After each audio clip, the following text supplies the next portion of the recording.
I'm going to hazard a guess that everyone here in this room has a secret that they don't share with other people because they don't get asked about it.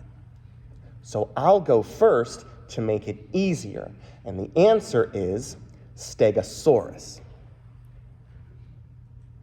Everybody has a favorite dinosaur, but no adult ever asks another adult what their favorite dinosaur is. Now, kids ask that all the time, and when I was a kid, I can remember not only loving dinosaurs, but going through that phase where I loved them so much. My goal was to be a paleontologist. And so it seemed like me and all of my friends, we loved dinosaurs intently, and we all had to have a favorite one, and we would ask, which one's your favorite? Well, I like the raptor. I like the triceratops. And you had to have an answer, because if you didn't have an answer, you were then officially labeled as the weird kid who didn't like dinosaurs. Now, all of this seems rather childish. And if you think that, you're absolutely right, but it goes to a simple point. Growing old is mandatory. Growing up, however, is optional. One of the interesting things I find is that we, as followers of Christ, are actually called to have childlike attributes. And it makes sense if you think about it, because kids, God love them, they think anything is possible.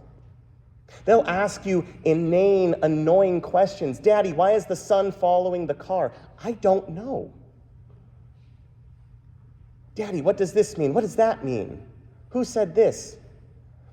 I don't know. I'm not Google. I don't have all the answers. See, and all it is that they want to learn as much as they possibly can. And so they have this very inquisitive mind. And I believe that that's one of the qualities that we, as followers of Christ, are supposed to have. This inquisitive mind that we want to see and hear how the world works. So it's good to be childlike until it's not, because there's a dark side to children. I have heard of the mean girl problem in middle school and high school. I have seen bullying, and I have seen things that kids do to each other. Now that part, we're supposed to grow out of. Nobody likes you when you're 23 and you still act like you're in freshman year. Being a grown-up with a childlike wonder, with a sensibility, knowing and thinking that everything is possible, being inquisitive about the world and how it works, that's great, that's fine. But you can't be very childish. We're supposed to be adults. We're supposed to, in a sense, grow up and act like adults. Now, that doesn't mean we can't have fun. That doesn't mean that we have to be all prim and proper and serious 100% of the time. No, what it means is that you don't act like a kid. Kids understand that they need to learn logic and build the blocks of things. It's why when you do schooling, you start with addition, you start with subtraction, then you go on to multiplication and division, which really, if we're being honest, is just addition and subtraction with extra steps, and then you get to do fractions, and then after you do the fractions, you get to do the little decimal, and then after that, you get to do equations, and then all of a sudden, Satan comes into the picture because he said, let's put letters in math. And you can't get to there unless you have the building blocks, the foundation of everything. And that right there is what Paul is trying to address. The division in the church of Corinth, yet again, as we talk about it, is the fact that people are jockeying for position. And they're doing this based on who it was that taught them. In this section, Paul is trying to address the root cause of all of it. And he does not mince words yet again. The way to address the problem, however, is difficult, because Paul's answer, summed up, is simply, get over it. That's the answer. Just deal with it. get over it. And it's simplistic, and you think, yeah, that makes perfect sense, until you realize what it is that they're arguing about and how they're arguing about things. Paul is telling them to grow up. He says, look, I came to you, I gave y'all milk because you were babies. You were babies in your faith. It's not to say that you're being like you're babies as an insult. You are new Christians. You need to have the foundation. You need to have the building blocks, which to Paul, of course, is Christ crucified and resurrected. That's the basis. In fact, I would wager a guess that any denomination in the world that calls themselves a Christian will agree on at least one simple thing, which is Christ was crucified and resurrected for the forgiveness of sins. Everyone can agree with that. And Paul says, that's what you got when I first got there. I gave you that. And he's looking at his watch and he's saying, yeah, we shouldn't be going over this again. We should have moved on by now. We should get to Trinitarian theology, soteriology, eschatology. We got all this other stuff we got to get to, but we can't do that because y'all are over here and y'all are over here because y'all acting like a bunch of children. Their fighting is not just causing division among them, it's hindering the growth that they are supposed to have. Even now, he says, you are still not ready. Y'all acting like people, and you're not supposed to be acting just like people. You're spiritual beings. Every time you say, I belong to Paul, I belong to Apollos, it makes no sense whatsoever. And Paul goes on to say, who's Apollos? Who's Paul? They're people. They're just people that came and talked to you. And guess what, guys? They delivered the same message. Paul taught Apollos, who taught other people. Paul says, I came there. I planted seeds. Then I had to leave. Apollos came along with the watering can and watered it. And it was great. And it was good. And there was consistency in the message. Because as Paul points out, we're all on the same team. Every one of us doing the exact same thing that we are supposed to do, which is point and glorify God and teach you about the death and resurrection of Jesus Christ. We are not important, he says. It's God that's important. Neither the one who plants nor the one who waters is anything, but only God who gives the growth. That's the important part. And y'all are missing that. You're so hung up on these earthly things. You're so hung up on being like these childish people that you can't get past this one simple thing so you can move on to something else. They saw the mark, but the arrow clearly missed here. They are hung up on all the small things, and they cannot grow because they are stunted. And what kills me here is, again, this is not about a theological difference. This isn't about theology. This isn't about doctrine. It's about rhetoric. It's about how the message gets delivered. Well, I like this guy because he preaches like this. Well, Paul preaches like this, and it's so much better, and I follow him. Well, I follow him, Apollos, because he's got a nice, chill attitude, and he's not all in your face as Paul. Stop it! Stop it! Just stop. Stop comparing. Stop thinking one is better than the other, because both of them are on the exact same team. They are meant to do one thing, which is point to God. If I fail a math, I will remember intently, I called my pastor one summer sobbing my eyes out. And it was the summer of my Greek class. I literally called him crying and said, I think I just failed my Greek final. And he was like, Sam, it's okay. You can retake the class. Yeah, but it's going to mess up my whole schedule and blah, blah, blah, this, that, and the other thing. Sam, it's going to be fine. Because the way that it works, the way that the course was set up, you had Greek 1, then Greek 2, then exegesis. And if you got to exegesis, you're pretty much good, because then you don't have to worry about all the hard work in translating. You focus on the text and translating specific text and writing a big, huge paper about it. Oh, I could do that, but the whole alpha, beta, gamma stuff, no thank you. But I had to get here, I had to deal with all this before I could get to the promised land. And once I got there, I was fine. I didn't fail, actually. I give God the glory on that one. I'll be completely honest. But you can't just jump into the hard class, because you have to have that foundation. It's why colleges are set up the way that they are. You start with general studies, then you slowly narrow down your focus to your major and your minor until you focus specifically on one sort of topic. And that's what you do. But you can't get to that until you go through the other basic blocks. There comes a time where we, as adults, have to stop ordering off the kids' menu. I get it. That's where the good stuff is. The burgers, the fries, the nuggets, the mac and cheese. It's where all the good stuff is. And it's dirt cheap, too. I understand it. I'll never forget when I was 11 years old at Ponderosa for the buffet, and my dad had taken us all out, and it was a big deal. We were going to have dinner, and then the guy behind the counter is like, all right, what are we doing here?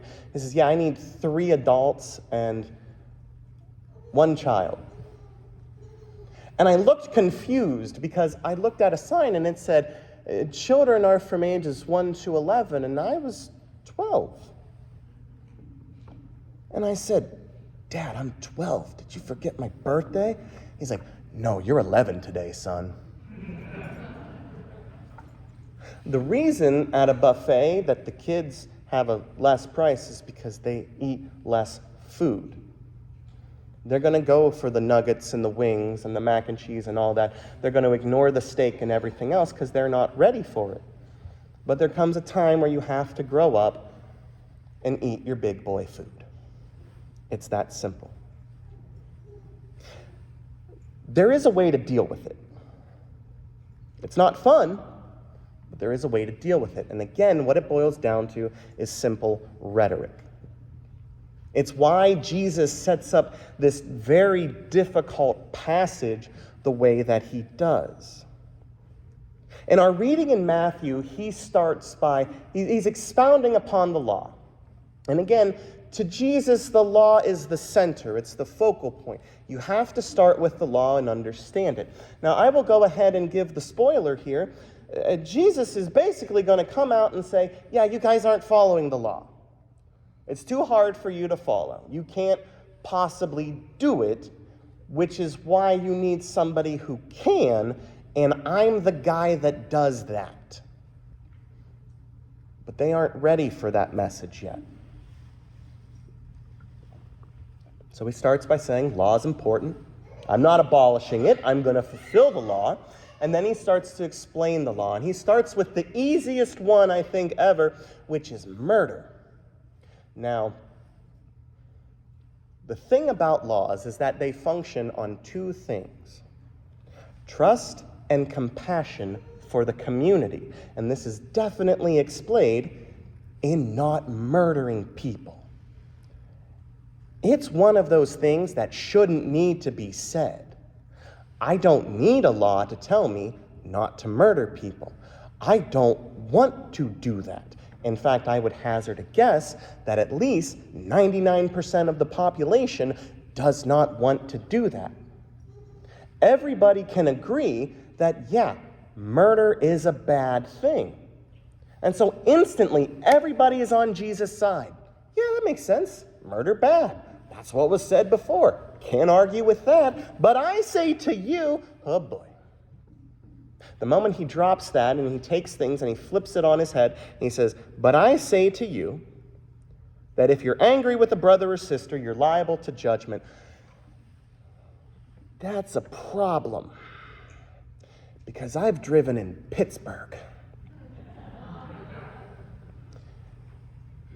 And that means that I'm liable to the fires of hell because I get angry when I drive sometimes. Not a lot, but it's hard not to when someone cuts you off and is sticking their head out the window, yelling and screaming at you. It's very difficult to not be angry. And he says, if you're angry, you've committed murder in your heart, because murder goes against trust and compassion. Like, I trust people not to murder me. And people trust me to have the compassion to not murder them. I know it sounds weird. But then when we get to anger, anger is the root emotion, the root cause that the bad thing happens. And so if you fall too much into the anger, there is a chance that you could do something wrong. Is it possible? Not exactly, but it's that emotion, that intent, that you are thinking about breaking that trust and that compassion in the community. And that's what it boils down to. Trust and compassion for other people. So Jesus starts off really big, and he starts narrowing it down, and then he widens it out a bit more, because he says, you shall not commit adultery. And again, I would say at this point, most people would agree with that. Like, we went from about 99%, and sadly, I'll say about 90% would agree with this statement. Don't commit adultery. That's still a majority of people, though. And we understand that. You know, if you're in a relationship with someone, again, trust and compassion. Adultery is something that breaks that. We get that. We understand that. Adultery, bad. No one's going to go on these websites looking for the hot singles in your area. Spoiler alert, they also don't exist. But I say to you, Jesus says, anyone who looks at a woman with lust has already committed adultery with her in his heart. Fellas, don't watch the Super Bowl.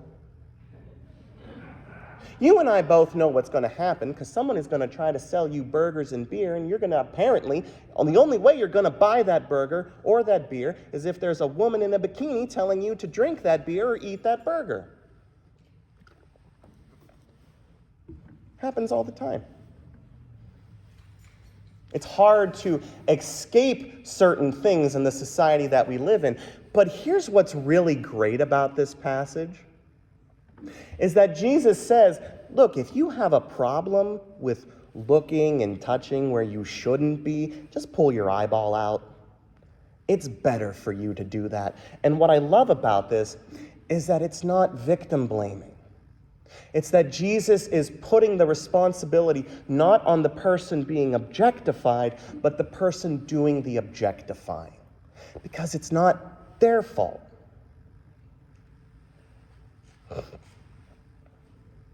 Trust and compassion.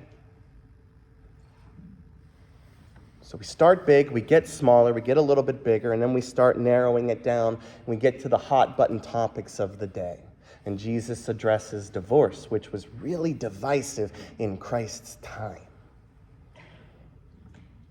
Well, Moses did this, we should do that. And Jesus says, look, again, I don't know why I have to keep saying this. Trust and compassion. Keep your vows. If you make a promise, keep the promise. It's that simple. That's the point. If I'm going to tell someone I'm going to do something, I'm going to do it. I've got two things in this world, my body and my word, and I don't intend to break them for anybody. I will not make a promise that I cannot keep. Period. If I can't keep the promise, then there's an issue.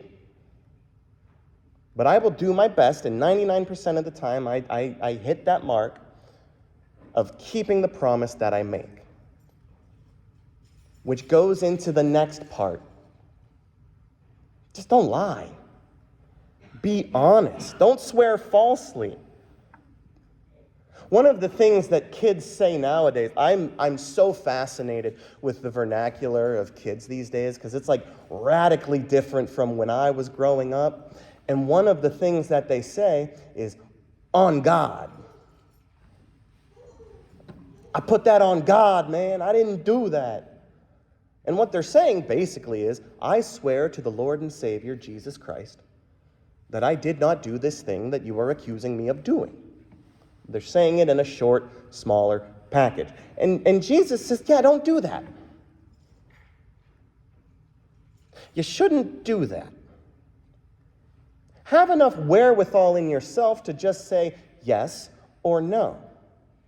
There have been times when I have said and I have told people, look, I didn't do this thing that you think I did. I literally have no proof to back that up. So if you want to believe me, cool. If not, also cool. Kind of sad. But at the same time, I'm just being honest. There comes a point in your adult life where you think, what do I have to gain if I lie? Now, there are small lies that we do every once in a while, and we ration those out. But really, we shouldn't even do those. Let your word be your word, because you're supposed to be a trustworthy person. How can a person trust you to have compassion if you're untrustworthy? They can't do it. So just simply say yes or no. You need to stop, Jesus says, and look and think about what it is that you're doing, and that, friends, is the heart of the matter. The church in Corinth can't grow up. And they can't grow up because they're not doing the hard introspective work. They started off big, Christ crucified and resurrected, and they want to get smaller and more finite and more minute in the theology, and they can't do it because they're struggling and they're stuck right here. And Jesus is saying, yeah, this is how you teach. You start with the big stuff, you get smaller. The only problem is that if we're being honest and forthright, the smaller stuff is the hard stuff. General Bible knowledge is a lot easier to study than, say, the book of Revelation. Because you get a vague overview of everything, but when you finite it and you point it down and you boil it down to a specific thing, you dig into that thing. And that's what we're supposed to do. We're not meant to stay in the easy class. We're not meant to stay in first grade, second grade. We're not meant to order off the kids' menu all the time. You're not going to be tested on your shapes and your colors because it's assumed that as an adult you already know those things. No, instead, you might be tested on perimeter or area or things like that. We are called to grow and mature. Eventually, we go away to college. And yeah, we miss high school because high school was easy. Or at least it's supposed to be. Like, the classes are supposed to be easier. And every time you take a class, it gets a little bit harder. And one of the things I've always heard, yeah, this builds on this class. There are literal prerequisites for classes in college that say you have to do this class before you do this class. We can blame it on our youth and say, oh, we want to go back. We want to be, we're supposed to be childlike and this, that, and the other thing. And that's taking something that is said drastically out of context. You're supposed to have childlike wonder. You're supposed to be curious about the world. You're not supposed to build a tent and live in the land of being a child. We have to grow up at some point. If you want to grow spiritually, which, trust me, you do, because that's what we're supposed to do. If you want to do that, you have to start doing the hard work. The good news is that while that work is hard and difficult, with God, we can do it. We're able to grow and mature and be the followers of Christ that we are called to be because we have God leading us. Amen.